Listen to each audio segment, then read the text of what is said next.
ఎందుకంటే అదేమో కరెక్ట్గా స్నానం చేసి చాలా మంచిగా చేయాలని మనం శ్మశాన వాటిక దగ్గరగా ఉన్నాను.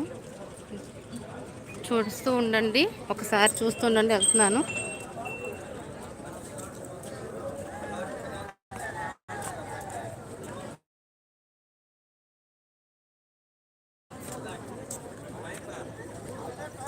అదిగో కనిపిస్తుంది కదా పైన, అవతల పొగొచ్చేదంతా అదే. లైవ్లో కనిపిస్తుందో లేదో, మంటలు కూడా బాగా ఉబ్బెత్తున్నాయి, ఎగురుతున్నాయి. అటు పక్కన పొగ అనేది బాగా కనిపిస్తుంది. ఒకసారి చూపిస్తాను మీకు కూడాను.